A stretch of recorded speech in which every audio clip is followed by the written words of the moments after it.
विश्वप्रिये विष्णुमनोनुकूल पद्मादपद्मं वैसंगिधत्वा या सावद्मासनस्था विपुलकटितटी पद्मपत्रायदाक्षी गम्भीरावर्तनाभिः स्तनभरणमितशुभ्रवस्त्रोत्तरीयां लक्ष्मीद्वीपैर्गजेन्द्रै मणिगणयतैः स्नापिता एव ॐ ध्रुवन्ते राजावरुणो ध्रुवन्ते वो बृहस्पतिः ध्रुवन्ते प्रतिष्ठते सर्व దర్శించుకున్నాం. మహాతల్లి వల్ల ప్రతి ఒక్కరూ ఆరోగ్యాలతో సకల ఐశ్వర్యాలతో ఉండాలని లోటు బడ్జెట్తో ప్రారంభమైన రాష్ట్రం, నెగటివ్ బడ్జెట్తో ప్రారంభమైన రాష్ట్రం గౌరవనీయ ముఖ్యమంత్రి నారా చంద్రబాబు నాయుడు గారి ఆధ్వర్యంలో ముందుకు పోవాలని, ప్రతి ఒక్కరు సుఖ సంతోషాలతో ఉండాలని ఆ అమ్మవారిని ప్రార్థించడం జరిగింది.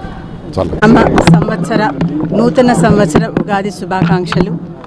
ఈ నూతన సంవత్సరంలో ప్రత్యేకించి నెల్లూరు వాస్తవ్యులందరూ ఆయురారోగ్యాలతో సుఖ సంతోషాలతో వర్ధిల్లాలని మహాలక్ష్మి అమ్మవారిని మనసారా కోరుకుంటున్నాము. నమస్కారం.